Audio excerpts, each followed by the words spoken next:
Bonjour, chers frères et sœurs. Soyez les bienvenus sur Ange Mbolo TV.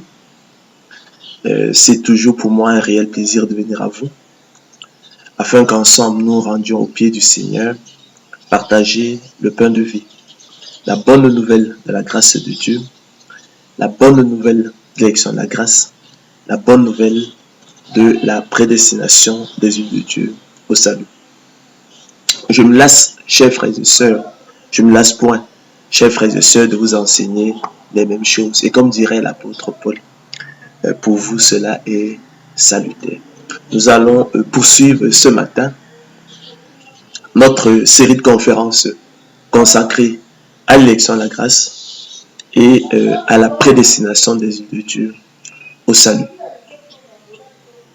Ce matin, nous allons nous atteler, chers frères et sœurs, à lever les équivoques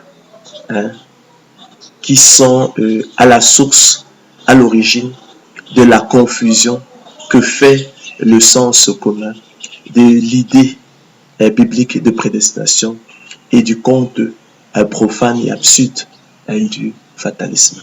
Donc, la conférence de ce matin, je l'ai donc intitulée « La confusion de l'idée biblique de prédestination avec le conte absurde et profane du fatalisme. » Donc, la confusion de l'idée biblique de prédestination avec le conte profane et absurde du fatalisme. Chers frères et sœurs, le sens commun confond souvent l'idée biblique de prédestination avec le conte profane et absurde du fatalisme. Cette confusion, chers frères et sœurs, de l'idée de prédestination avec l'idée de fatalisme peut éveiller quelques doutes dans les esprits. Et si la prédestination des yeux de Dieu au salut n'était qu'un conte profane et absurde, pourraient s'interroger certains, pourraient se dire certains. En effet, chers frères et sœurs, emprunté à la mythologie grecque et marqué par l'impuissance des volontés humaines, l'idée de fatalisme, en considérant, chers frères et sœurs, tous les événements comme irrévocablement fixés à l'avance, généralement de façon funeste, c'est-à-dire tragique, aveugle et irrationnelle, s'oppose à la liberté et à la responsabilité humaine, en contradiction ouverte, comme vous le savez, avec l'expérience humaine de l'acte volontaire, confirmée par celle de l'action efficace, où l'homme a pleinement conscience de faire quelque chose de nouveau par un acte libre et en conséquence imprévisible qui, sans son initiative, chers frères et sœurs, n'aurait pas existé. Le fatalisme aboutit en outre, comme l'a bien démontré Leibniz, à l'argument paresseux et a été tenu pour tel. Si l'avenir est fatal, chers frères et sœurs, c'est ce qui doit arriver arrivera nécessairement. À quoi bon se dépenser en efforts inutiles? Ne rien faire. Telle est la conclusion pratique et le mot et le code du fatalisme. On observera d'ailleurs que cette conception porte non sur nos décisions en elles-mêmes, mais sur leur mise en exécution. En d'autres termes, chers frères et sœurs, selon une conception courante et active, l'idée de prédestination que le sens commun confond souvent à tort avec celle de fatalisme est contraire à toute notion de responsabilité, de persévérance et de liberté nécessaire, ce qui en fait un conte profane et absurde à repousser. Pour le vulgaire, en effet, la croyance en la prédestination conduit au fatalisme, idée proprement absurde, je l'ai dit, et qui ne saurait être soutenue à la rigueur à l'égard de l'individu, puisque l'on ne saurait, chers frères et sœurs, sérieusement douter que la volonté et l'intelligence influent au moins sur les événements ordinaires de la vie. Il n'est donc pas étonnant de ce point de vue que le fatalisme ait presque toujours été interprété comme l'impuissance de ces facteurs à l'égard des événements importants comme la mort. L'idée de fatalisme relève donc clairement, chers frères et sœurs, des contes profanes et absurdes à repousser. Ce matin, nous l'abordons dans le cadre de cette conférence que pour mieux la distinguer de l'idée biblique de prédestination avec laquelle, malheureusement, je l'ai dit, le sens commun la confond souvent. Autrement dit, chers frères et sœurs, la question qui sera débattue ce matin est celle de savoir si la prédestination des élus de Dieu au salut dès avant la fondation du monde ne rendrait-elle pas superflue la persévérance des saints et ne conduirait-elle pas à la négation, l'exclusion et l'anéantissement de la responsabilité et de la liberté de la volonté de l'homme nécessaire, toute chose qui ne ferait-elle pas de l'élection de la grâce un conte profane et absurde à repousser. En d'autres termes, la prédestination des élus de Dieu au salut dès avant la fondation du monde ne serait-elle pas contraire à toute notion de responsabilité, de persévérance et de liberté nécessaire? Autrement dit, chers frères et sœurs, s'il est absolument certain que Dieu préservera son peuple de l'apostasie définitive, est-il encore bien nécessaire que celui-ci persévère? La prédestination des yeux de Dieu au salut, dès avant la fondation du monde, ne rendrait-elle pas ainsi superflue la persévérance des saints nécessaires et ne conduirait-elle pas, chers frères et sœurs, de la sorte à la négation, l'exclusion et l'anéantissement de la responsabilité et de la liberté de la volonté de l'homme nécessaire et partant au fatalisme? Cet argument paresseux, nous l'avons vu, qui conclut à l'inutilité de l'effort. Si l'avenir est fatal, si ce qui doit arriver arrivera nécessairement, à quoi bon se dépenser en efforts inutiles? Ne rien faire, telle est en effet la conclusion pratique du fatalisme. Voilà, chers frères et sœurs élus de Dieu, les questionnements étranges et troublants qu'impose l'élection à la grâce et la prédestination des yeux de Dieu au salut à l'esprit humain, auquel tous, croyez-moi, chers frères et sœurs, dans nos têtes, nous pourrions être en proie, après avoir reçu avec joie et empressement, au travers de Ange Mbolo TV, la bonne nouvelle d'élection à la grâce et la prédestination des yeux de Dieu au salut, et qui sont pourtant de nature, croyez-moi, à éveiller quelques doutes dans les esprits. Et si tout cela n'était qu'un conte profane et absurde à repousser. En mettant donc ce matin le peuple de Dieu en garde contre le risque de confusion de l'idée biblique de prédestination avec le conte profane et absurde du fatalisme. L'objectif de la présente conférence est de faire une analyse comparative des idées de prédestination et de fatalisme afin de dégager leur point de convergence, s'il en existe, mais surtout des divergences, dans le but ultime de lever, je l'ai dit, toute équivoque et confusion dans vos esprits entre l'idée biblique de prédestination et l'idée de fatalisme, le conte absurde et profane du fatalisme. Ainsi, chers frères et sœurs, qu'il me soit tout d'abord permis de rappeler que l'idée de prédestination est tirée de la parole de Dieu, tandis que l'idée de fatalisme a été empruntée à la mythologie grecque. D'accord? Donc ça, c'est le premier élément de distinction, premier élément de comparaison. En effet, chers frères et sœurs, et vous le savez, je l'ai souvent dit, je l'ai souvent enseigné, je l'ai souvent rappelé, la Bible enseigne la prédestination des yeux de Dieu au salut. C'est ainsi que le thème apparaît explicitement 4 fois dans les Écritures, dont 2 fois dans l'épître de Paul aux Romains et 2 fois dans l'épître de Paul aux Éphésiens, selon qu'il est écrit. Dieu nous a élus avant la fondation du monde. Dieu nous a choisis avant la fondation du monde. Dieu nous a aimés avant la fondation du monde. Pour que nous soyons saints et irrépréhensibles devant lui. Non pas parce que nous étions saints et irrépréhensibles devant lui, mais afin que nous ayant prédestinés dans son amour, c'est un acte d'amour, à être ses enfants d'adoption par Jésus-Christ, selon le bon plaisir de sa volonté, à la louange de la gloire de sa grâce qu'il nous a accordée en son bien-aimé.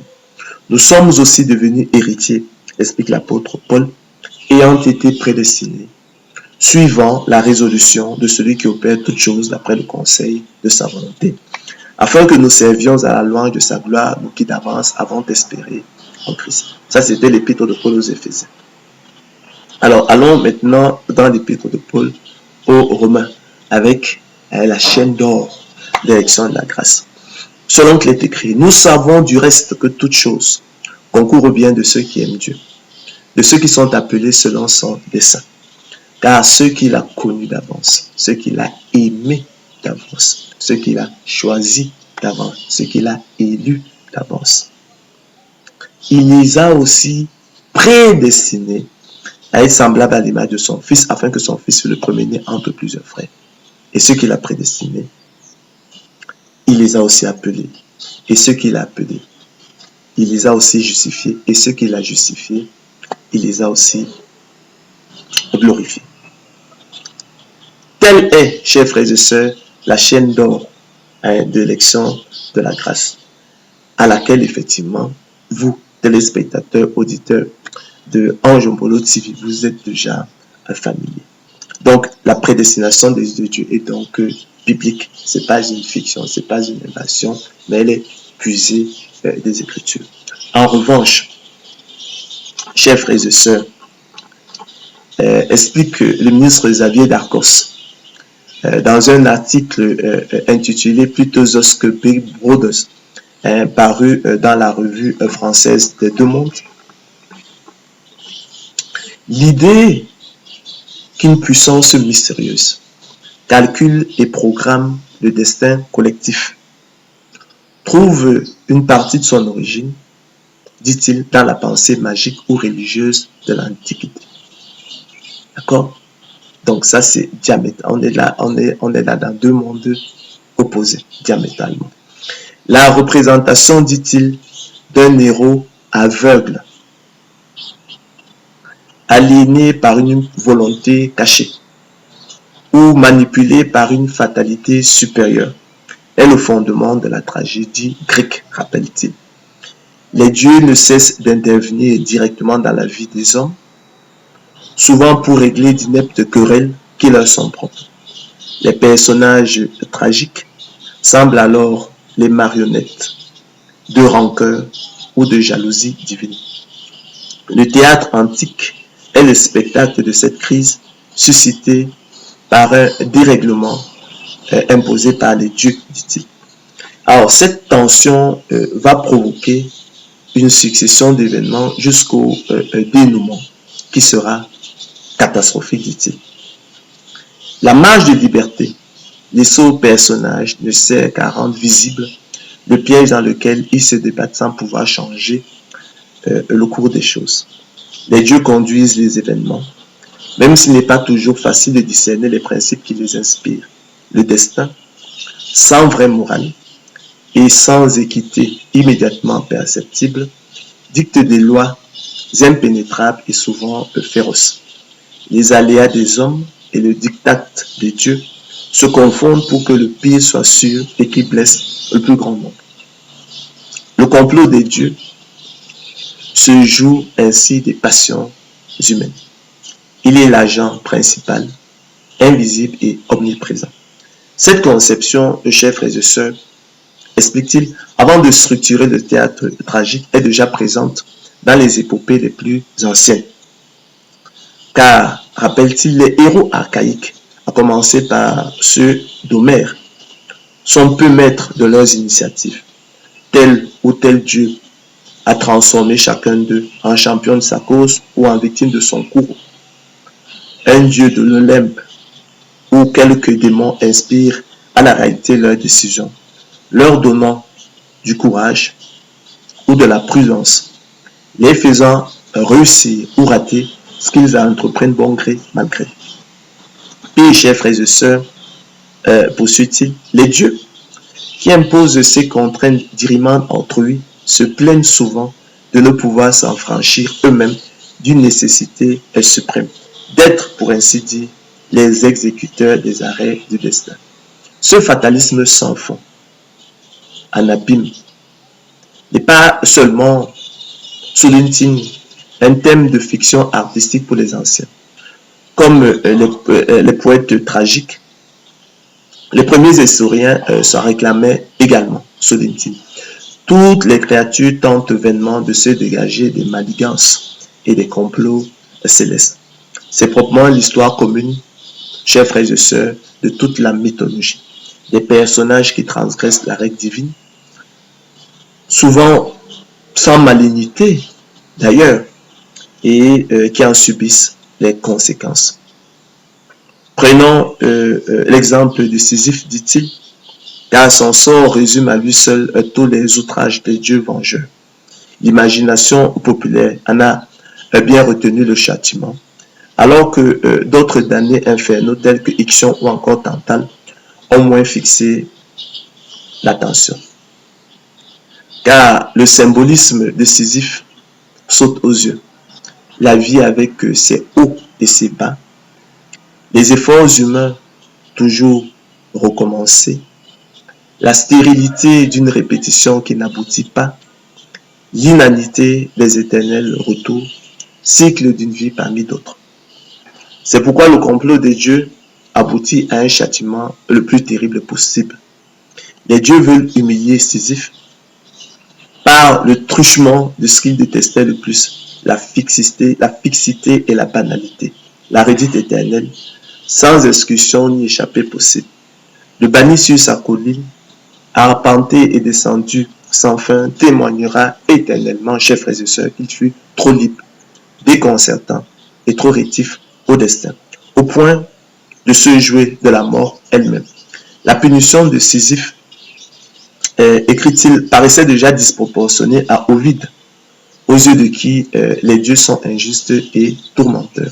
La pierre de Sisyphe est donc l'inversion de son histoire, la dure loi du laisse et de la chute pour sanctionner, chers frères et sœurs, écrit-il, une ubiquité volage et un défi prométhéen. Donc, on retiendra donc, chers frères et sœurs, que l'idée de prédestination est biblique tirée des Écritures, tandis que l'idée de fatalisme est empruntée en fait à la mythologie grecque. J'ai dit c'est un conte profane et absurde. Deuxième élément de comparaison. Relevons que tandis que le fatalisme est funeste, l'a dit, rappelé le ministre Xavier Darcos, funeste, j'ai dit tragique, aveugle et irrationnel. La prédestination des yeux de Dieu au salut s'en distingue radicalement, car la révélation biblique indique que l'Éternel Dieu prédestine ses yeux au salut pour leur bien. Nous avons vu que c'était un acte d'amour, afin qu'ils aient la vie éternelle, car sans elle, je l'ai souvent dit, personne ne serait sauvé. Par conséquent, loin d'être funeste, aveugle et irrationnel, la prédestination des yeux de Dieu au salut participe au contraire d'un plan de miséricorde et obéit au propre dessein de Dieu. De ce fait, elle est un acte d'amour, elle est un bienveillant dessein, elle est une bénédiction, elle constitue un privilège selon que les décrets. Béni soit Dieu, le Père de notre Seigneur Jésus-Christ, qui nous a bénis de toutes sortes de bénédictions spirituelles dans les lieux célestes en Christ. Dans lui, Dieu nous a élus avant la fondation du monde pour que nous soyons saints et irrépréhensibles devant lui, nous ayant prédestinés dans son amour à être ses enfants, d'adoption par Jésus-Christ selon le bon plaisir de sa volonté, à la loi de la gloire de sa grâce qu'il nous a accordée en son bien-aimé. Troisième élément de comparaison et de différence. Soulignons que contrairement au fatalisme qui porte sur des événements irrévocablement fixés à l'avance et qui est donc marqué par l'impuissance des volontés humaines et la négation de la responsabilité et de la liberté humaine, la prédestination des yeux de Dieu au salut, en revanche, en faisant de la persévérance des saints un impératif et une exigence absolue, porte quant à elle, chers frères et sœurs, sur les bonnes œuvres que Dieu a préparées d'avance afin que nous les pratiquions, et confirme ainsi la responsabilité de l'homme dans le salut, selon qu'il est écrit. Nous sommes son ouvrage, écrit l'apôtre Paul dans son épître aux Éphésiens, ayant été créés dans Jésus-Christ pour de bonnes œuvres que Dieu a préparées d'avance afin que nous les pratiquions. Cette parole est certaine, poursuit-il dans l'épître à Tite, et je veux que tu affirmes ces choses afin que ceux qui ont cru en Dieu s'appliquent à pratiquer de bonnes œuvres. Voilà ce qui est bon et utile aux hommes. Mais évite les discussions folles, dit-il, les généalogies, les querelles, les disputes relatives à la loi, car elles sont vaines et inutiles selon qu'il est écrit. Il faut que le laboureur travaille avant de recueillir les fruits. Si nous sommes d'accord pour dire avec l'apôtre Paul, qu'il faut que le laboureur travaille avant de recueillir les fruits. Il faut que le laboureur travaille d'abord avant de recueillir les fruits. Il faut que le laboureur travaille premièrement avant de recueillir les fruits. Pour reprendre la traduction d'Arby de la Bible, vous convenez avec moi qu'il n'y a pas lieu de perdre du temps pour ouvrir des disputes effectivement relatives à la loi. Parce que comme vous le concevez, si nous disons avec l'apôtre Paul, si nous rappelons avec l'apôtre Paul qu'il faut que le laboureur travaille avant de recueillir les fruits, vous convenez que nous n'anéantissons point la loi par la foi. Au contraire, nous confirmons la loi par la foi. En effet, chers frères et sœurs, pour tout vous expliquer, pour tout vous dire, nous allons donc emprunter, effectivement, nous allons vous instruire par une comparaison tirée de la nature, du laboureur et de la semence, du monde agricole, de la sagesse populaire. D'accord? Donc, en effet, chers frères et sœurs, par le don de la foi, qui est la semence de Dieu en ses élus, leur privilège exclusif, le déclencheur exclusif du salut et son moteur efficace. L'élu de Dieu est semblable au laboureur, disposant de la semence de maïs, d'haricots, de cacao ou encore d'arachide, dont il est notoire, avéré, établi, absolument certain. Et j'insiste dessus, absolument certain. Et largement connu que la culture produira le précieux fruit que sont les épis de maïs, les gousses d'haricots, les cabosses de cacao ou les coques d'arachide, selon le cas, mais qui naturellement, chers frères et sœurs, ne dispense aucunement le laboureur de travailler, en l'occurrence, préparer le sol, semer, arroser, sarcler, lutter contre les attaques des maladies, fertiliser le sol, etc., selon qu'il est écrit. Et nous sommes là dans 2 Timothée 2,6. Il faut que le laboureur travaille avant de recueillir les fruits. Il faut que le laboureur travaille d'abord avant de recueillir les fruits. Il faut que le laboureur travaille premièrement avant de recueillir les fruits. Il faut que le laboureur travaille avant de recueillir de la semence, les fruits. Il faut que le laboureur travaille avant de recueillir de la semence, le précieux fruit. De même aussi, et par analogie, chers frères et sœurs, il faut que l'élu de Dieu travaille et persévère avant de recueillir de la semence de Dieu en lui, le précieux fruit qu'est le salut, le repos de l'âme et la vie éternelle. De même aussi, et par analogie, chers frères et sœurs, il faut que l'élu de Dieu travaille et persévère avant de recueillir du don de la foi, qui est la semence de Dieu en lui, le précieux fruit qu'est le salut, le repos de l'âme et la vie éternelle. En effet, chers frères et sœurs, il va de soi que si le laboureur paraît extraordinaire, s'amuser à abandonner sa semence dans un tiroir, il va de soi qu'il ne pourrait rien en attendre, car celle-ci demeurerait un feugon stérile, improductif. Mais de même que l'on ne saurait imaginer le laboureur négligé, saccagé, et mettre le feu sur sa propre vigne dont il en attend le précieux fruit. De même aussi et par analogie, chers frères et sœurs, l'élu de Dieu ne saurait se détourner de la libre entrée dans le sanctuaire, par la route nouvelle et vivante que le Seigneur de gloire Jésus-Christ a inaugurée pour lui au travers du voile.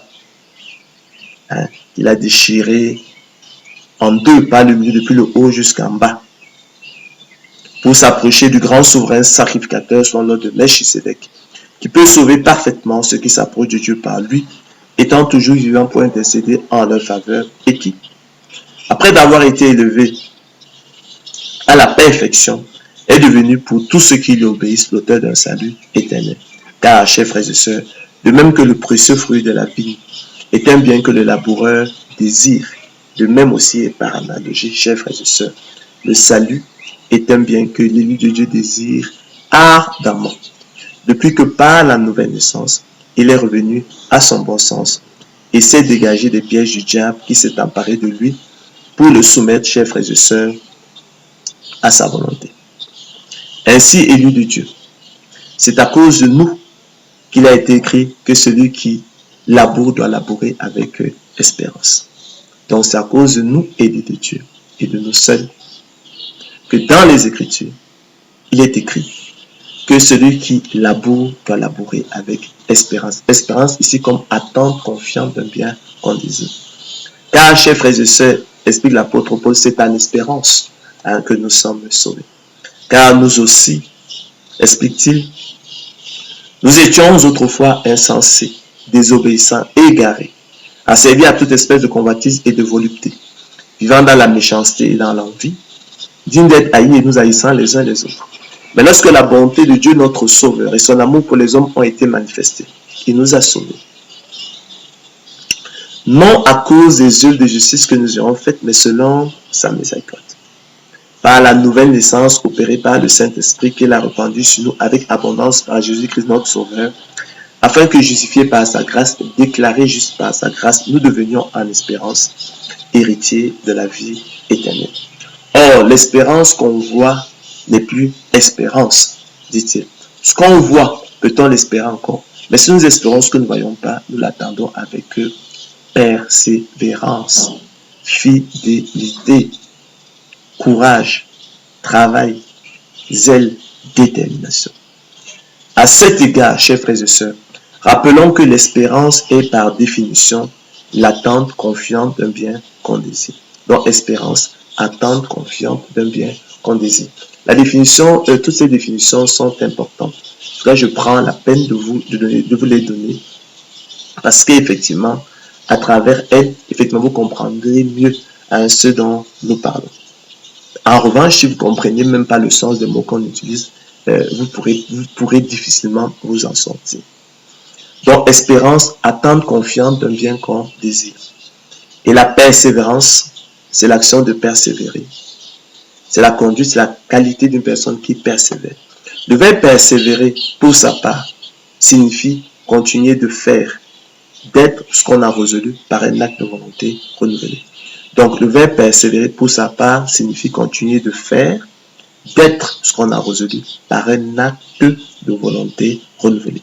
Ainsi, chers frères et sœurs, la liberté de la volonté des élus de Dieu, prédestinés au salut dès avant la fondation du monde, se connaît sans preuve, par la seule expérience que nous en avons à travers la persévérance des saints, qui au quotidien, comme l'apôtre Paul, soutiennent et combattent le bon combat de la foi pour saisir la vie éternelle à laquelle ils ont été appelés efficacement. En effet, chers frères et sœurs, la persévérance procède de la liberté de la volonté de l'homme, comme sous-entend le sens du verbe persévérer qui comporte, nous l'avons dit, un acte de volonté renouvelé. Ainsi, chers frères et sœurs, la persévérance des saints témoigne de la liberté de la volonté des élus de Dieu, prédestinés au salut dès avant la fondation du monde, ainsi que de leur responsabilité. La persévérance des saints, qui procède d'un acte de volonté renouvelé, atteste, chers frères et sœurs, la liberté des élus de Dieu et de leur responsabilité. Permettez-moi donc, chers frères et sœurs, de rappeler opportunément la définition, chers frères et sœurs, de la prédestination des élus de Dieu au salut dont parle la Bible. Afin, chers frères et sœurs, qu'elle ne soit plus comprise de travers, qu'elle soit plus comprise à l'envers, qu'elle ne soit plus pervertie, qu'elle ne soit plus calomniée, qu'elle ne soit plus mal aimée, qu'elle ne soit plus confondue avec le fatalisme. Cet argument paresseux qui conclut à l'inutilité de l'effort, mais qu'elle soit chérie pour ce qu'elle est véritablement, savoir l'expression de l'infinie richesse de la grâce de Dieu par sa bonté envers ses élus en Jésus-Christ. Les anglo-saxons parlent de amazing grace, une grâce ineffable. De façon pratique, on peut définir, chers frères et sœurs, la prédestination des élus de Dieu au salut comme le choix souverain de Dieu avant la fondation du monde. Et son appel efficace par le moyen du don de la foi, qui est sa semence dans ses élus, leur privilège exclusif, le déclencheur exclusif du salut et son moteur efficace, les équipant et outillant pour les rendre aptes et capables, non seulement de discerner quelle est la volonté de Dieu, ce qui est bon, agréable et parfait, mais aussi de la faire efficacement, de façon à accomplir l'esprit de la loi, selon qu'il est écrit, celui qui fait la volonté de Dieu demeure éternellement.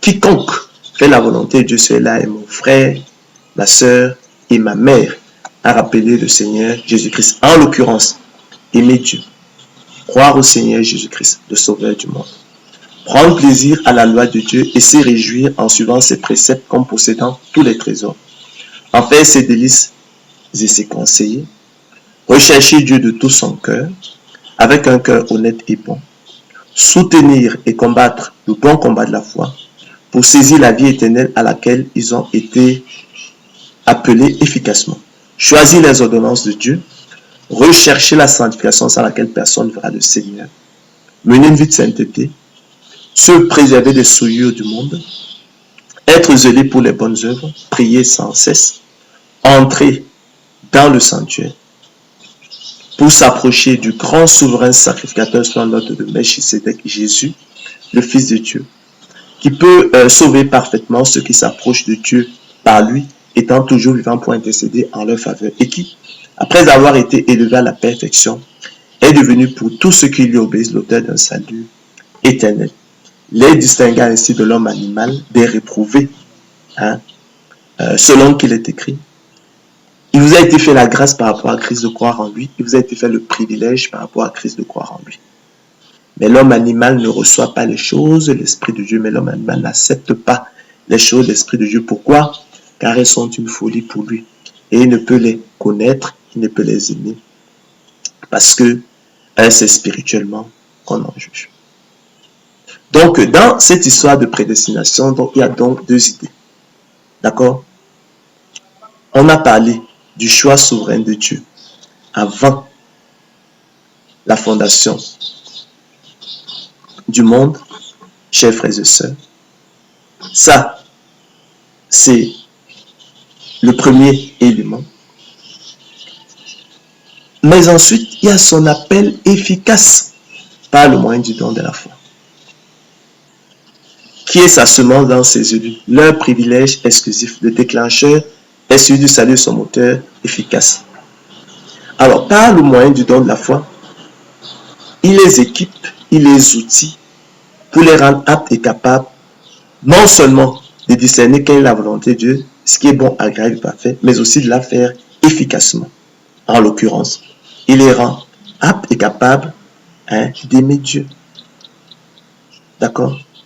Il les outille, il les équipe par le don de la foi pour les rendre aptes et capables d'aimer Dieu, de croire au Seigneur Jésus-Christ, de prendre plaisir à ses lois, de rechercher Dieu d'un cœur sincère, de venir à lui. C'est ce dont il est question. Il est distinct ainsi de l'homme animal qui est étranger à la vie de Dieu. Et vous savez, chers frères et sœurs, que nous servons, nous élus de Dieu, dans un esprit nouveau, selon l'esprit de la loi, et non selon la lettre de la loi qui avait. Car la lettre de la loi tue, mais l'esprit de la loi vivifie. En sorte que, chers frères et sœurs, nous ne changeons point la grâce de Dieu en dissolution.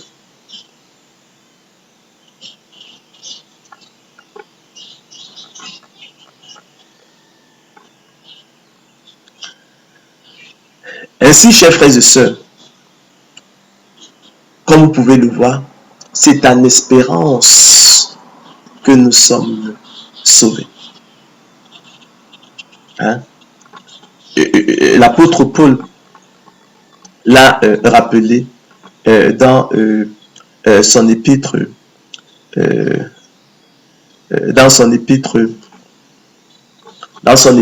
à Tite, selon qu'il est écrit. Permettez-moi de retrouver cela rapidement. Hein. Donc, Dieu nous a sauvés. Non à cause des œuvres de justice que nous aurons faites, mais selon sa miséricorde. Par la nouvelle naissance. Hein, opérée par le Saint-Esprit, qu'il a répandu sur nous avec abondance par Jésus-Christ notre Sauveur, afin que, justifiés par sa grâce, déclarés juste par sa grâce, nous devenions en espérance héritiers de la vie éternelle. Or, l'espérance qu'on voit, chers frères et sœurs, dit-il, n'est plus espérance. Qu'on voit, peut-on l'espérer encore? Mais si nous espérons ce que nous ne voyons pas, nous l'attendons avec persévérance. C'est pourquoi, donc, frère, écrit l'apôtre Pierre, appliquez-vous d'autant plus à affermir votre vocation et votre élection. Appliquez-vous d'autant plus à affermir votre prédestination au salut, car en faisant cela, vous ne broncherez jamais. C'est ainsi en effet que l'entrée dans le royaume éternel de notre Seigneur et Sauveur Jésus sera pleinement accordée. Ainsi, mes bien-aimés, écrit l'apôtre Paul aux Philippiens, quand vous avez toujours obéi, travaillez à votre salut avec crainte et tremblement. En effet, ce n'est pas que j'ai déjà remporté le prix, dit-il, ou que j'ai déjà atteint la perfection ou achevé la course. Or, il nous faut achever la course. C'est ce dont il est question. Mais je fais une chose, dit-il, oubliant ce qui est en arrière, me portant vers ce qui est en avant, je cours vers le but pour remporter le prix de la vocation céleste de Dieu en Jésus-Christ. Ne savez-vous pas que ceux qui courent dans le stade courent tous, mais qu'un seul remporte le prix, dit-il. Courez donc de manière à le remporter. Tous ceux qui combattent s'imposent, dit-il, toute espèce d'abstinence. Et ils le font pour obtenir une couronne corruptible. Mais nous, faisons-le pour une couronne incorruptible. Moi donc, dit-il, je cours, non pas comme à l'aventure, je frappe, non pas combattant l'air, mais je traite durement mon corps et je le tiens assujetti de peur d'être moi-même rejeté après d'avoir prêché aux offres. Souffre avec moi, dit-il à Timothée, hein, comme un bon soldat de Jésus-Christ. Il n'est pas de soldat qui s'embarrasse des affaires de la vie s'il veut plaire à celui qui l'a enrôlé. Et l'athlète n'est pas couronné s'il n'a pas combattu suivant les règles. Par conséquent, chers frères et sœurs, loin de rendre la persévérance des saints superflue. La prédestination en fait au contraire un impératif et une exigence absolue. Nous l'avons vu. De même qu'elle confirme du même coup la responsabilité de l'homme dans le salut. En cela, elle se distingue radicalement du code du fatalisme, savoir l'inutilité de l'effort. Si l'avenir est fatal, si ce qui doit arriver arrivera nécessairement, à quoi bon se dépenser un effort inutile? Ne rien faire. Telle est, en effet, la conclusion pratique et le code du fatalisme. Rien à voir donc avec, chers frères et sœurs, le code de la prédestination qui fait de la persévérance des saints un impératif et une exigence absolue selon qu'il est écrit, vous obtiendrez le salut de vos âmes pour prix de votre persévérance. Relevons donc, pour le dénoncer, que l'annonce dans le monde de la bonne nouvelle de l'élection de la grâce et la prédestination des yeux de Dieu au salut, dès avant la fondation du monde, a été polluée, malheureusement, par les équivoques et les germes du faux débat sur la catégorie philosophique fictive du libre arbitre humain, en dehors de la question, et que l'on est venu fallacieusement greffer sur l'enjeu essentiel du salut. La liberté de la volonté des élus de Dieu, prédestinés au salut dès avant la fondation du monde, comme nous l'avons vu, se connaissant sans preuve, par la seule espérance que nous en avons à travers la persévérance des saints, qui au quotidien, comme l'apôtre Paul, soutiennent et combattent le bon combat de la foi pour saisir la vie éternelle à laquelle ils ont été efficacement appelés. À cet égard, corrigeons donc tout d'abord la confusion des notions de liberté et de souveraineté. Vous verrez que dans ces histoires-là, dans la question de la prédestination, il y a tellement de confusion. Tellement de confusion. Confusion dans le sens des mots. Confusion en toutes choses. Donc, corrigeons donc tout d'abord, je disais, la confusion et des notions de liberté et de souveraineté. La liberté de la volonté de l'homme, chers frères et sœurs, est la faculté qu'a l'homme d'exercer sa volonté. Elle se connaît sans preuve, par la seule expérience que nous en avons. Par définition, elle est encadrée et limitée par la liberté d'autrui et la souveraineté de Dieu. Elle est donc relative, chers frères et sœurs, et non absolue. Soit elle est indubitablement. Elle n'est pas à confondre, chers frères et sœurs, avec la souveraineté, qui traduit le fait de ne pas être soumis au contrôle d'une autorité supérieure qui encadrerait la liberté de notre volonté. La souveraineté est un attribut de Dieu qui est le transcendant et que l'Écriture présente comme le seul souverain. Ça, c'est 1 Timothée 6, 15. Corrigeons également, chers frères et sœurs, la confusion des notions de libre arbitre humain et de loi de l'entendement humain. Les apôtres du libre arbitre humain le définissent comme la faculté de se déterminer sans autre cause que la volonté. Donc, libre arbitre humain, faculté de se déterminer sans autre cause que la volonté. Je l'ai souvent dit, chers frères et sœurs, et je répète encore à cette heure, il s'agit là d'une catégorie philosophique fictive contredite par les Écritures. La parole de Dieu selon qu'il est écrit. J'ai la volonté, mais non le pouvoir de faire le bien, écrit l'apôtre Paul dans son épître aux Romains. Car chose impossible à la volonté parce que le péché la rendait sans force. Car je ne fais pas le bien que je veux et je fais le mal que je ne veux pas. Et si je fais ce que je ne veux pas, ce n'est plus moi qui le fais, c'est le péché qui habite en moi. Je trouve donc en moi cette loi. Quand je veux faire le bien, le mal est attaché à moi. Car je prends plaisir à la loi de Dieu selon l'homme intérieur, mais je vois dans mes membres une autre loi qui lutte contre la loi de mon entendement et qui me rend captif la loi du péché qui est dans mes membres, misérable que je suis. Car je ne sais pas ce que je fais, dit-il, je ne comprends pas ce que je fais. Je ne fais point ce que je veux et je fais ce que je hais. Or, si je fais ce que je ne veux pas, je reconnais par là que ce n'est plus moi qui le fais, mais c'est le péché qui habite en moi, dit-il. Ainsi, dira le Seigneur de gloire Jésus-Christ, l'esprit est bien disposé. Il nous parle ici de la loi de l'entendement humain, nous y reviendrons. Mais la chair est faible. Car la chair a des désirs contraires à ceux de l'esprit et l'esprit en a de contraire à ceux de la chair. Ils sont opposés entre eux, explique l'apôtre Paul aux Galates, afin que nous fassiez point ce que vous voudrez. En effet, chers frères et sœurs, le péché qui habite en l'homme, dans sa chair, dans ses membres, enchaîne et lie sa volonté, la rendant sans force, captive, esclave, impuissante, assujettie au diable. De sorte que, chers frères et sœurs, il n'y a donc point de libre arbitre humain en tant que faculté se déterminer sans autre cause que la volonté. Le péché qui habite en l'homme, lui dictant à la vérité sa loi, rendant ainsi la volonté de l'homme sans force. La catégorie philosophie fictive du libre arbitre humain est née à la réalité d'une confusion avec la loi de l'entendement humain. Selon qu'il est écrit, je prends plaisir à la loi de Dieu selon l'homme intérieur.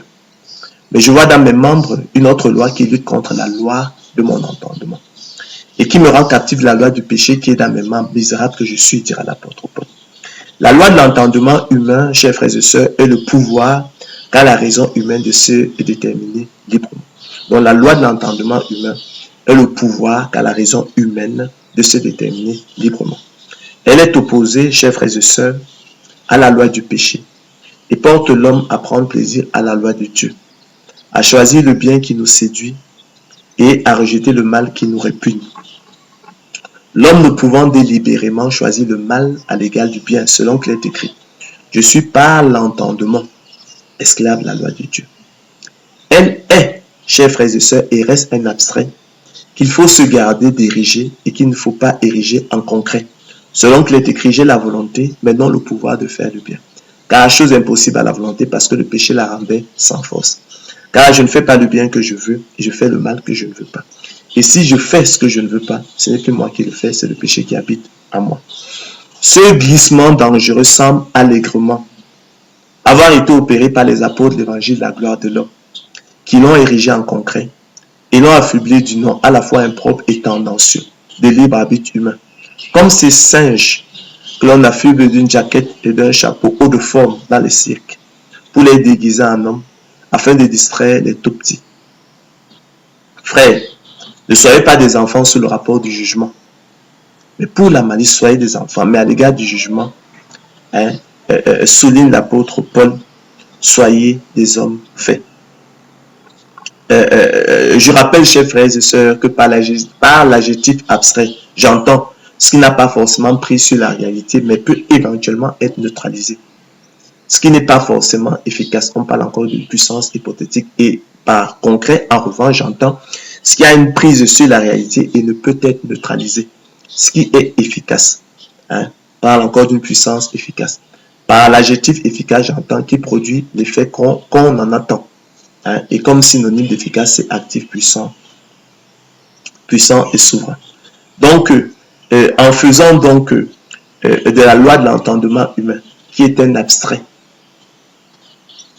en faisant donc un concret, hein, ils se sont égarés. C'est là le problème.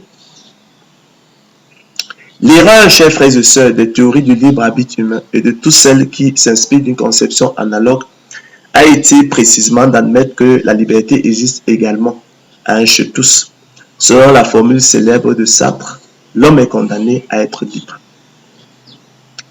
Chers frères et sœurs, Jean-Paul Sartre, en soutenant que la liberté humaine est totale, absolue, infinie, inconditionnée, inaliénable, c'est-à-dire qui ne peut être ôtée, valide implicitement et sans forcément s'en rendre compte l'idée selon laquelle la liberté est donc égale chez tous. Or, chers frères et sœurs, la nature et la révélation biblique ne nous apprennent rien de tel. En effet, la liberté est-elle la même chez l'alcoolique, le toxicomane et chez l'homme libre de ses dépendances, de ses addictions? La liberté est-elle la même, chers frères et sœurs, chez le kleptomane, le pyromane et chez l'homme libre de ses manies? La liberté, chers frères et sœurs, est-elle la même chez le passionné, l'obsédé, le dément et chez l'homme libre de ses vices?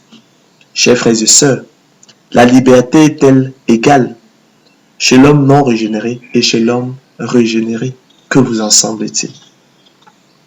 Considérez quel vous étiez avant la nouvelle naissance et quel vous êtes aujourd'hui. Considérez les chaînes qui étaient les vôtres avant la nouvelle naissance et ce que vous êtes aujourd'hui. Les fruits que vous portiez alors et ceux que vous portiez aujourd'hui. Chers frères et sœurs, en condamnant l'homme à être libre quand cependant il ne l'est pas, selon qu'il est écrit, je suis vendu au péché, dira l'apôtre Paul, misérable que je suis.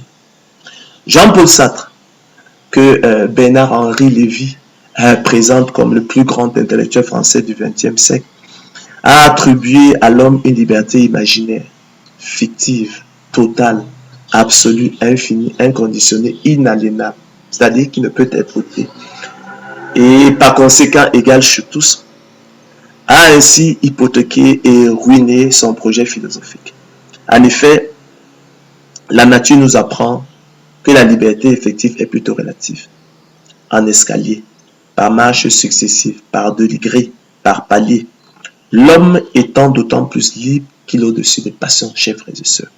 Loin de nous grandir, la liberté sartrienne, au contraire, pèse sur nous comme une fatalité de notre être. Jean-Paul Sartre pousse la coïncidence de l'homme avec sa liberté, au point d'effacer toute distinction entre ceux de nos actes qui sont libres et ceux qui ne le sont point. Mais comment soutenir sérieusement que nous sommes libres toujours, jusque dans nos actes élémentaires? Lorsque nous subissons la pression de l'urine, de la soif de la famille, jusque dans l'aveuglement de la passion, l'emportement de l'émotion, l'ivresse de l'alcool, les chaînes de la drogue ou la servitude de l'ignorance.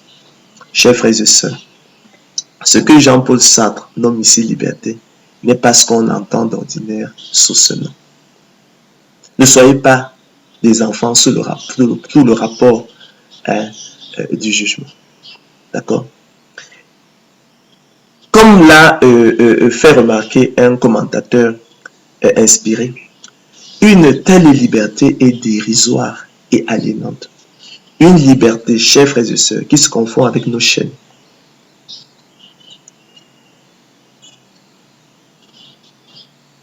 Et demeure toujours égale à soi, qui n'est pas le moyen de nous dépasser, de sortir de nous-mêmes, de rendre le monde vraiment meilleur, chers frères et sœurs, n'est pas de la liberté. Ça s'appelle de l'aliénation.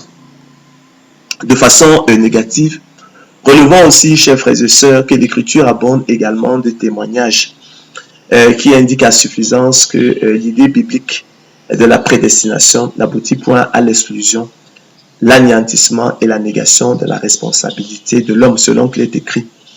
Le Fils de l'homme s'en va selon ce qui est déterminé, affirma le Seigneur de gloire Jésus-Christ. Mais malheur à l'homme par qui il est livré.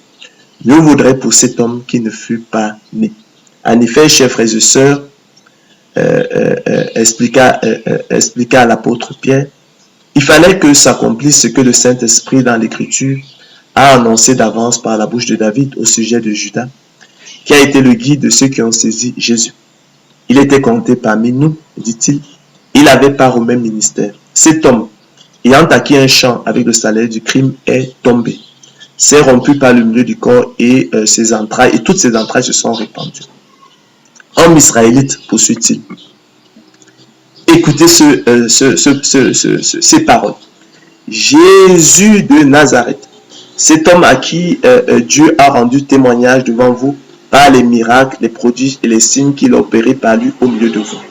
Comme vous le savez vous-même, cet homme, livré selon le dessein arrêté de Dieu, vous l'avez crucifié. Vous l'avez fait mourir par la main des impies. Ainsi, Dieu a accompli de la sorte ce qu'il avait annoncé d'avance par la bouche de tous ses prophètes, que son Christ devait souffrir, indiqua-t-il, selon qu'il est écrit. Seigneur, toi qui as fait le ciel, la terre, la mer et tout ce qui s'y trouve. C'est toi qui as dit par le Saint-Esprit, par la bouche de notre Père, ton serviteur David. Pourquoi ce tumulte parmi les nations et ces vaines pensées parmi les peuples? Les rois de la terre se sont soulevés et les princes se sont ligués contre le Seigneur et contre son roi. En effet, contre ton saint serviteur Jésus que tu as oint, Hérode et Ponce Pilate et Judas se sont ligués dans cette ville avec les nations et avec les peuples d'Israël pour faire tout ce que ta main et ton conseil avaient arrêté d'avance. Contrairement donc, chers frères et sœurs, au scénario du célèbre film humaniste français intitulé Le procès de Judas, où l'on peut voir Judas Iscariote sortir libre du tribunal parce que acquitté pour son irresponsabilité, les jurés humains, avec une conception de la justice déformée par leur propre injustice et leur cœur sans intelligence, ayant retenu la thèse de la marionnette et du pantin, simple victime de décisions imposées, les dés ayant été jetés d'avance, irrévocablement par Dieu le marionnettiste. Certains sont allés jusqu'à dire les dieux marionnettistes. Dans les Écritures, par contre, le Seigneur de gloire Jésus-Christ, le juste juge, condamne sans appel Judas Iscariote pour sa trahison et sa complicité dans l'abominable crime qui a été commis à son encontre, selon qu'il est écrit. Le Fils de l'homme s'en va selon ce qui est déterminé, mais malheur à l'homme par qui il est livré. Mieux vaudrait pour cet homme qui ne fut pas né. Ainsi, chers frères et sœurs, bien que l'Éternel Dieu exerçait une maîtrise souveraine sur tous les menus détails de la crucifixion du Christ Jésus, qui s'inscrivait donc pour ainsi dire parfaitement dans son plan éternel de salut de l'humanité, la trahison de Judas, qui faisait partie du plan divin, ne déchargea nullement Judas de sa responsabilité et de sa culpabilité dans ce crime qu'il commis en toute conscience. Par conséquent, la souveraineté absolue de Dieu dans les actions humaines n'exclut jamais, ni n'excuse la culpabilité et la responsabilité de l'homme. Autrement dit, bien que les souffrances et la mort de Christ aient été déterminées par Dieu lui-même, cela n'ôte en rien la pleine responsabilité de Judas qui trahit consciemment le Maître.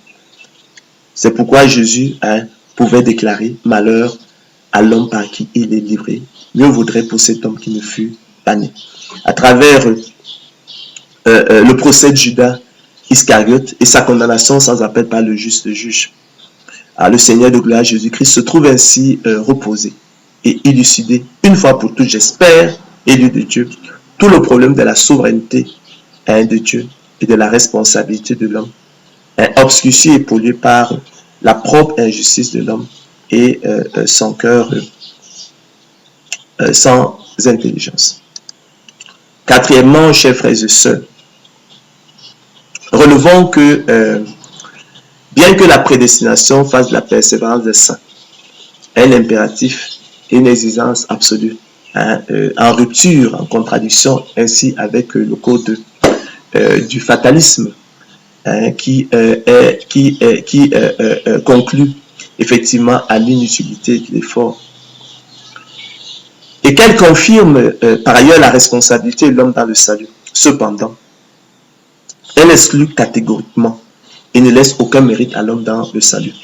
Tous les mérites revenant exclusivement au Seigneur de gloire Jésus-Christ, auteur du don de la foi, privilège exclu des élus de Dieu, déclencheur exclu du salut et son moteur efficace selon qu'il est écrit. Où donc est le sujet de se glorifier? Il est exclu. Par quelle loi? Par la loi des œuvres? Non, mais par la loi du don de la foi. Car nous pensons, écrit l'apôtre Paul, que l'homme est justifié par le moyen du don de la foi sans les œuvres de la loi. Ou bien, Dieu est-il seulement le Dieu des Juifs? N'est-il pas aussi des païens? Si, il est aussi des païens, puisqu'il y a un seul Dieu qui justifiera par le moyen du don de la foi les circoncis et par le moyen du don de la foi les incirconcis. Car qui est-ce qui te distingue? Qu'as-tu que tu n'aies reçu? Et si tu l'as reçu, pourquoi te glorifies-tu comme si tu ne l'avais pas reçu? Quoi donc? Sommes-nous plus excellents? Nullement, écrit l'apôtre Paul. Car nous avons déjà prouvé, chers frères et sœurs, nous l'avons toujours appelé, qu'il vous a été fait la grâce et le privilège par rapport à Christ de croire en lui.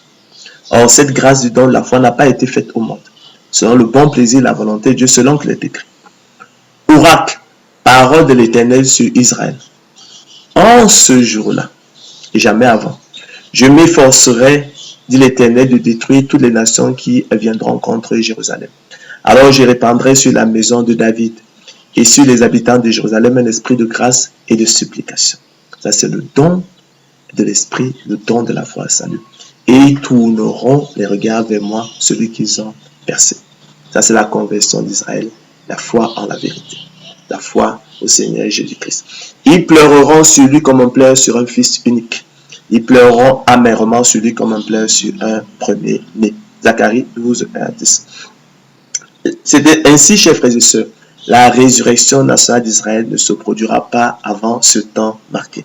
C'est pourquoi aussi, jusqu'à ce jour, dans sa mort spirituelle, privé du don de l'esprit, privé du don de la foi à salut, Israël reste ennemi de l'évangile. Selon qu'il est écrit, en ce qui concerne l'évangile, ils sont ennemis. Romains 11, 28.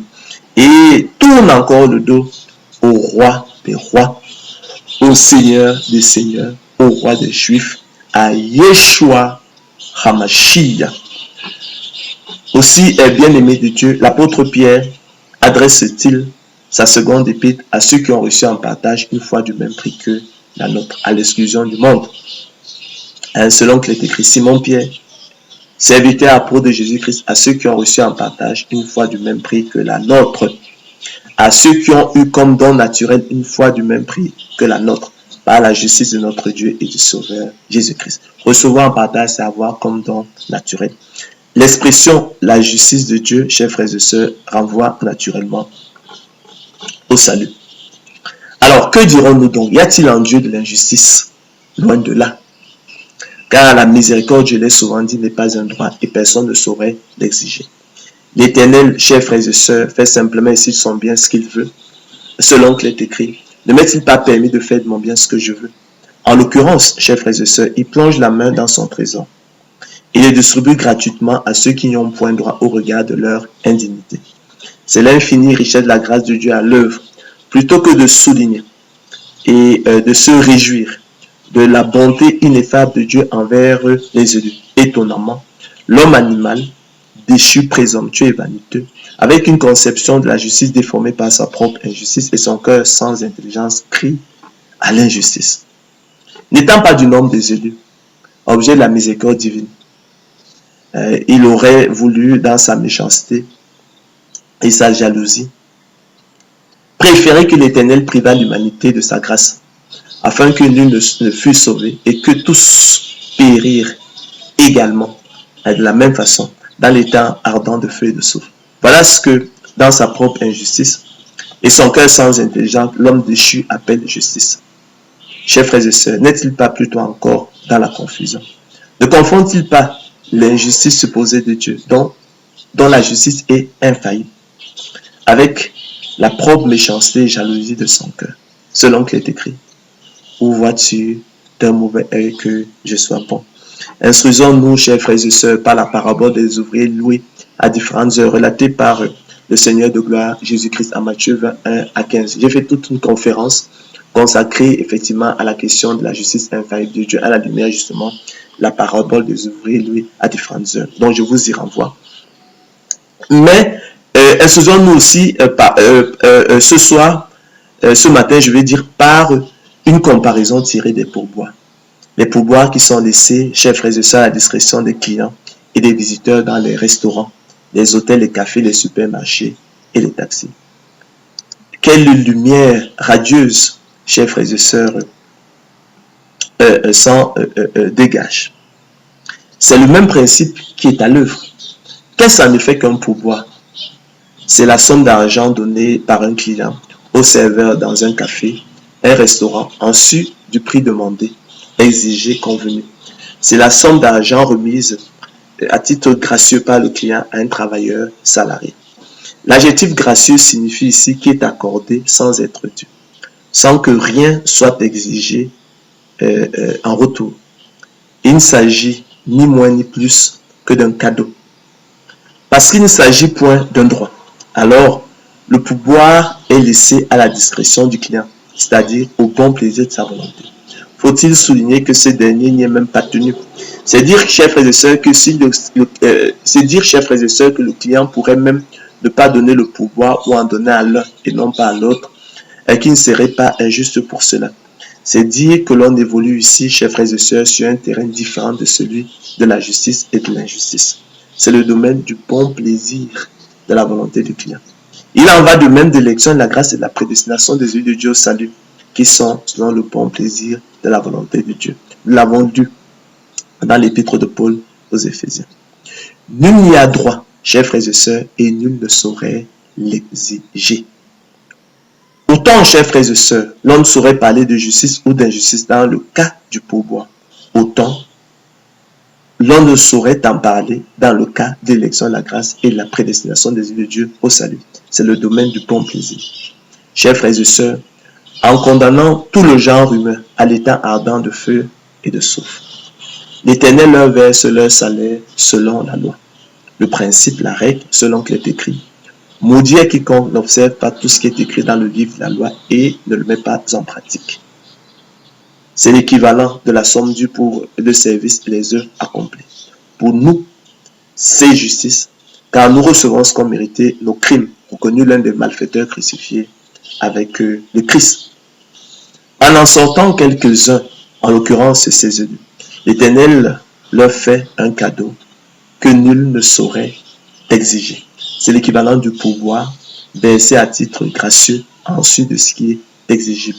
Pour nous, élus de Dieu, peuple de Dieu, c'est pourboire. En cela, chers frères et sœurs, il y a donc point d'injustice qui fondamentalement, comme vous le savez, consiste à condamner l'innocent ou à lui faire tort. De ce point de vue, et l'Écriture le témoigne, l'Éternel est un Dieu juste qui ne condamne point l'innocent ni ne lui fait tort. Il fait simplement et s'il sent bien ce qu'il veut. Ainsi, chers frères et sœurs, autant Dieu n'a aperçu point d'injustice dans le paiement des salaires des ouvriers loués à différentes heures, par l'intendant du maître de la vigne lorsque le soir fut venu, selon qu'il est écrit. Mon ami, je ne te fais pas tort. Prends ce qui te revient et va-t'en. Je veux donner à ce dernier autant. Ne m'est-il pas permis de faire de mon bien ce que je veux, ou vois-tu d'un mauvais et que je sois bon? Autant il n'aperçoit point d'injustice à faire grâce et miséricorde à ses seuls élus, selon qu'il est écrit. Je fais grâce à qui je fais grâce et miséricorde à qui je fais miséricorde. C'est la réponse qu'il donna à Moïse. Je ferai miséricorde à qui je fais miséricorde et j'aurai compassion de qui j'ai compassion. Chers frères et sœurs, cette sentence, écrit Daniel, est un décret de ceux qui veillent. Cette résolution est un ordre des saints, afin que les vivants sachent que le Très-Haut domine sur le règne des hommes, qu'il le donne à qui il lui plaît, et qu'il y élève le plus vil des hommes. Tous les habitants de la terre ne sont à ses yeux que néants à cause du péché en eux et qui les condamne tous ceux sans exception. Selon qu'il est écrit, non, il n'y a sur la terre point d'homme juste qui fasse le bien et le péché. Jamais. Tous ont péché et sont privés de la grâce de Dieu. Comment l'homme serait-il juste devant Dieu, lui qui boit l'iniquité comme l'eau? N'entre pas en jugement avec ton serviteur, car sur 1000 choses on reprend dans une seule. N'entre pas en jugement avec ton serviteur, car aucun vivant n'est juste devant toi.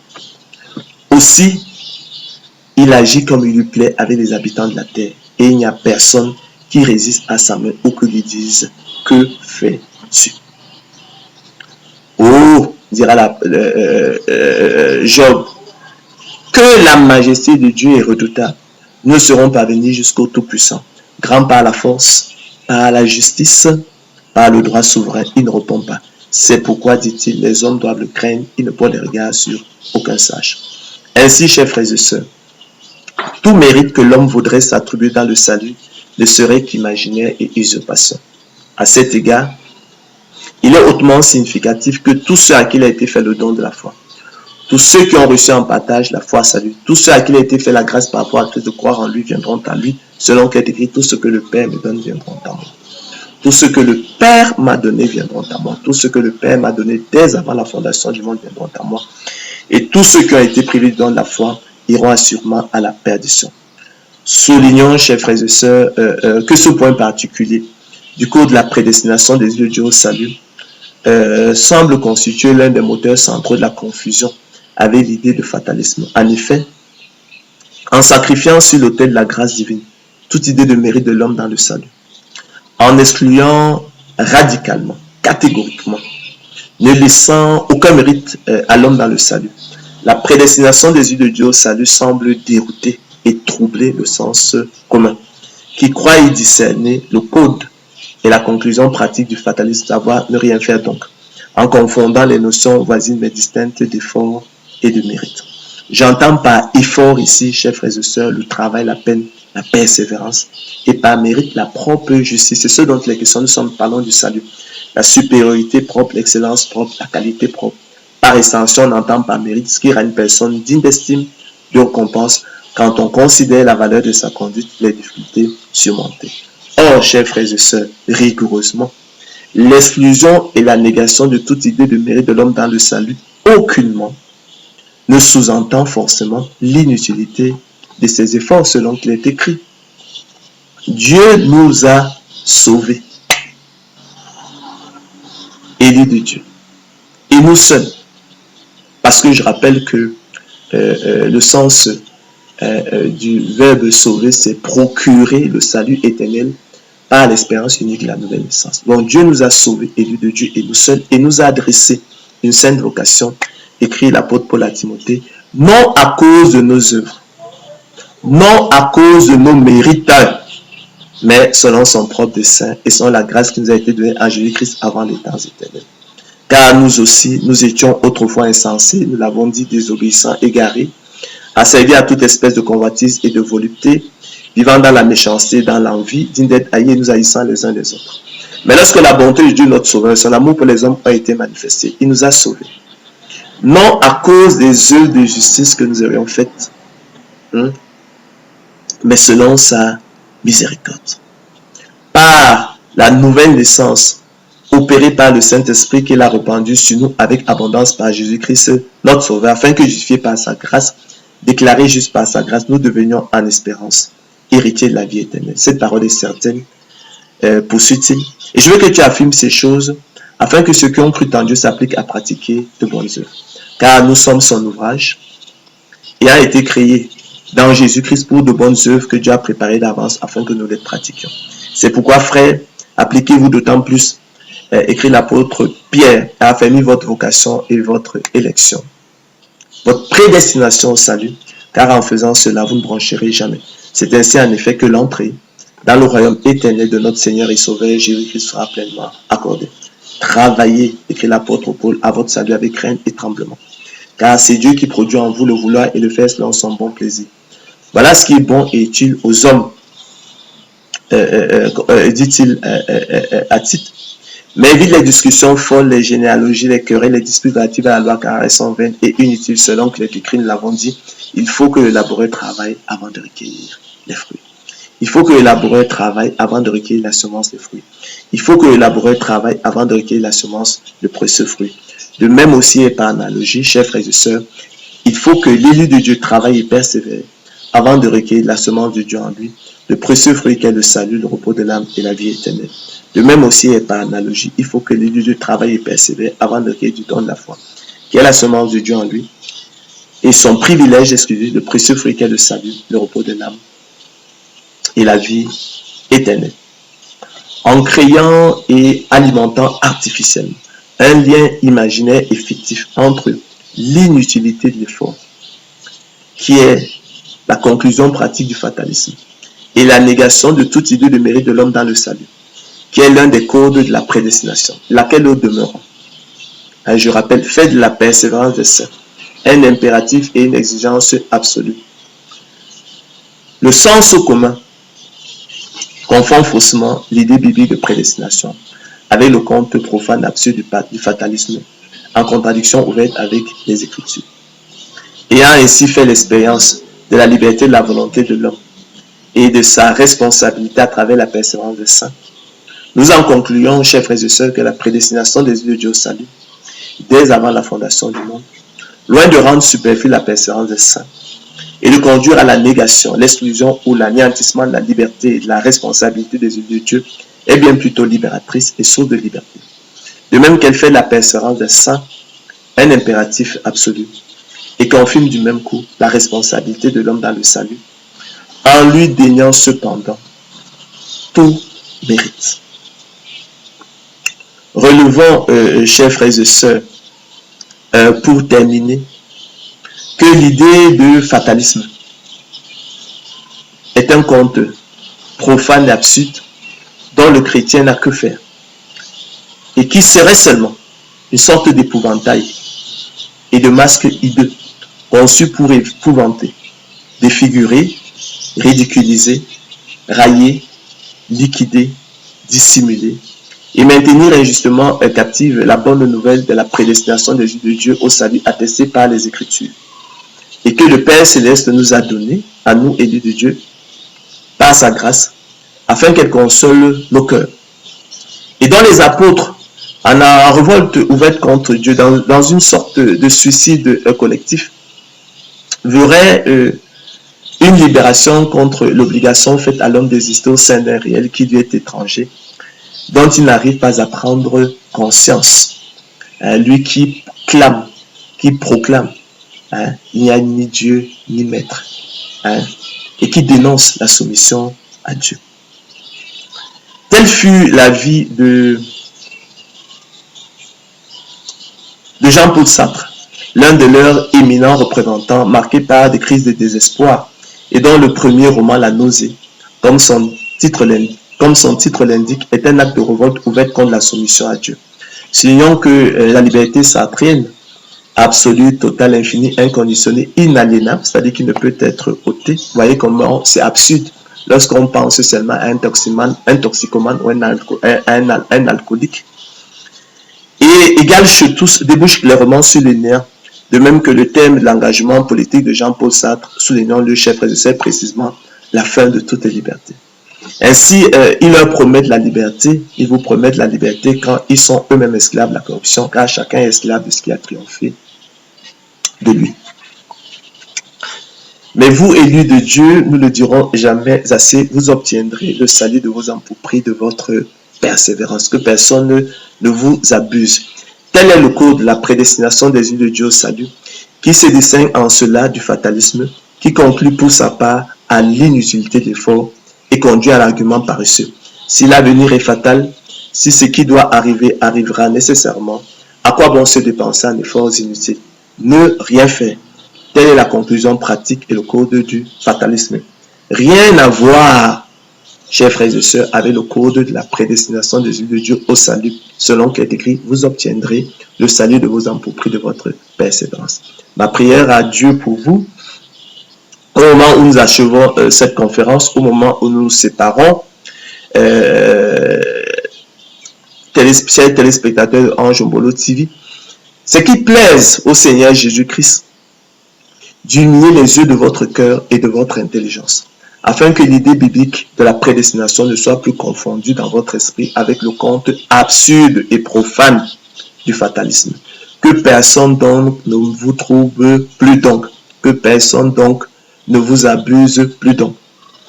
En effet, nous le répétons, nous avons instruit par cette comparaison tirée de la nature, du monde agricole, de nos campagnes, du laboureur et de la semence, mais aussi la sagesse populaire.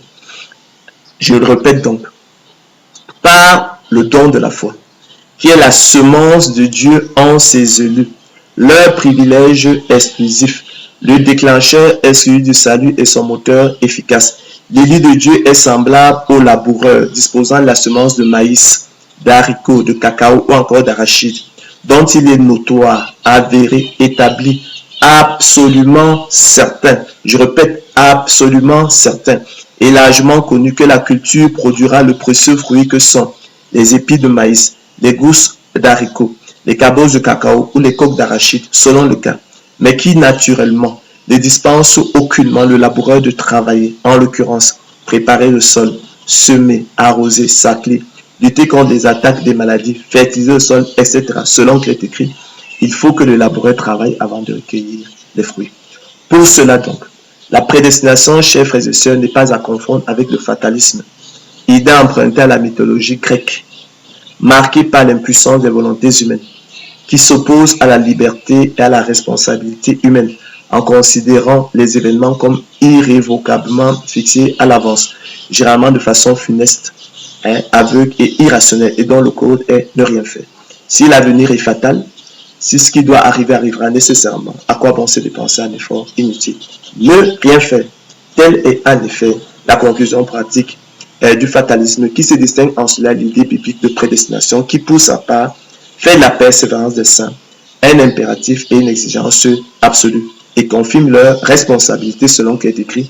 Il faut que le laboureur travaille avant de recueillir les fruits.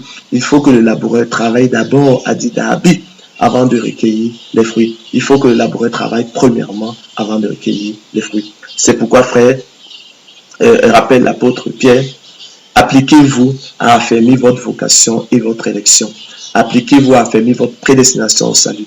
C'est ainsi en effet que l'entrée dans le royaume éternel de notre Seigneur et Sauveur Jésus-Christ sera pleinement accordée. Travaillez à votre salut avec crainte et tremblement, dira l'apôtre Paul. C'est pourquoi nous ne le répéterons jamais assez. Vous obtiendrez, chers frères et sœurs, le salut de vos âmes pour prix de votre persévérance. Toutefois, et retenez-le bien, comprenez-le bien, vous n'avez aucun mérite.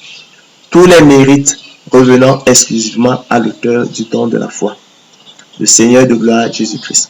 Le don de la foi constituant le déclencheur exclusif du salut et son moteur efficace. Le privilège exclusif des élus de Dieu et sa semence en eux, selon qu'il est écrit. C'est par grâce que vous êtes sauvés par le moyen du don de la foi. Et cela ne vient pas de vous, c'est le don de Dieu. Ce n'est point par les œuvres, ce n'est point par les mérites. Pourquoi? Afin que personne ne se glorifie. Afin que nul chair ne se glorifie devant Dieu. Afin, comme il est écrit, que celui qui se glorifie dans le Seigneur. Car nous sommes son ouvrage. Car il vous a été fait la grâce par rapport à Christ de croire en lui. Il vous a été fait le privilège et la grâce par rapport à Christ de croire en lui. C'est pourquoi aussi, ainsi parle l'Éternel, que le sage ne se glorifie pas de sa sagesse. Que le fort ne se glorifie pas de sa force. Que le riche ne se glorifie pas de sa richesse. Mais que celui qui veut se glorifie d'avoir de l'intelligence comme don naturel. Et de me connaître. De savoir que je suis l'Éternel qui exerce la bonté, le droit et la justice sur la terre. Car c'est à cela que je prends plaisir, dit l'Éternel. Donc c'est l'Éternel qui exerce la bonté. C'est lui qui nous fait des dons selon la mesure de sa grâce. C'est ce dont il est question. C'est pourquoi il n'y a aucun mérite. Aucun mérite ne nous revient dans le salut. D'accord? Tous les mérites reviennent au Seigneur Jésus-Christ. Bien qu'aucun mérite ne nous revienne, nous disons que la persévérance des saints est une exigence, un impératif, et nous confirmons donc la responsabilité de l'homme dans le salut. En cela, nous nous démarquons du fatalisme, qui conclut à l'inutilité de l'effort. Selon qu'il est écrit, si l'avenir est fatal, si ce qui doit arriver arrivera nécessairement, à quoi bon se dépenser un effort inutile? Ne rien faire. Tel le code pratique du fatalisme. Telle la conclusion pratique du fatalisme. Rien à voir avec la persévérance des saints. D'accord? Donc, il n'y ait plus donc de confusion dans votre esprit entre l'idée biblique de prédestination, d'accord, et le conte profane et absurde du fatalisme. Bon après-midi, à la prochaine. Restez connectés sur Ange Ombolo TV.